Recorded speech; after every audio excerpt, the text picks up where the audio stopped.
فرماتے ہیں ایک جگہ ایک مقام سے گزر رہے تھے، ایک آدمی نے، ایک شخص نے انہیں آواز دیا، اتنی بدترین حالت میں تھا، فٹ پاتھ پہ پڑا ہوا تھا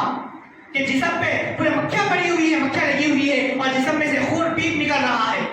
اور اتنی سڑی بدبو آ رہی تھی کہ ایک لمحہ، ایک سیکنڈ میں ان کے پاس کھڑے رہنے کے لیے مشکل تھا۔ تو وہاں نے فرمایا کہ میں وہاں جا کے کھڑے ہو گیا۔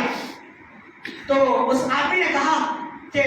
مولانا آپ دیکھنے میں عالم معلوم ہوتے ہیں کہ میری عبرتناک حالت سن لیجئے اور لوگوں کو بتا دیجئے کہ ماں باپ کی نافرمان کا کیا حشر ہوگا، کیا انجام ہوگا۔ تو اس نے کہنے لگا میں ایک لوٹا بیٹا تھا، اکیلا تھا، میرا باپ بچپن میں انتقال ہو گیا تھا، ماں نے مجھے محبت سے پالا تھا، بڑی محنت سے پالا تھا، میرے بغیر ایک لقمہ بھی منہ میں نہیں ڈالتی تھی، ماں ایک لقمہ بھی نہیں ڈالتی تھی۔ جب میں جوان ہو گیا، ماں نے کہا میرا بیٹا جوان ہو گیا، میرے بیٹی کی شادی کریں گے، ماں کو فکر لگی تھی کہ میں چاندنی سی دلہن لاؤں گی، خوبصورت سی دلہن لاؤں گی۔ ماں کی یہ خواہش تھی، ماں نے بیٹے کی شادی کی اور بیٹی کی جب شادی ہو گئی تو بیٹے کی نظر ماں سے ہٹ گئی اور بیوی کی طرف چلے گئی، حسن و جمیلہ اور ان کا دیوانہ ہو گیا اور روزانہ ماں سے بیوی جھگڑتی تھی، لڑتی تھی اور بیوی روزانہ شوہر کو شکایت کرتی تھی بیٹے کو۔ بیٹا بھی ماں سے روزانہ جھگڑتا تھا، لڑتا تھا۔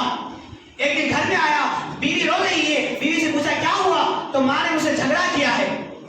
بیوی کے آنکھوں میں آنسو دیکھ کر وہ تیش میں آ گیا، غصے میں آ گیا اور ماں کے منہ پہ تماچا رسید کیا، ماں کے منہ پہ مارا۔ اس ماں کے منہ پر جس نے اپنی خوشیاں قربان کر دی تھی، اپنی زندگی کو قربان کر دی تھی اپنے بیٹے کے لیے، خوشی کے لیے، اپنے خواہشات کو دبا دیا تھا اپنے بیٹے کے لیے، اس ماں کے اوپر تماچا رسید کیا۔ کہا کہ مولانا میں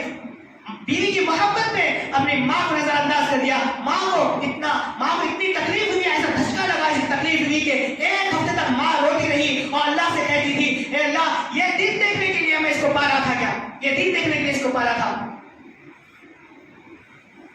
بس ایک ہفتے کے بعد ماں گزر گئی، انتقال ہو گیا۔ انتقال کے چند دنوں کے بعد میرے جسم میں یہ ایک دانہ نکلا اور یہ دانہ زخم بن گیا اور زخم پھیلتے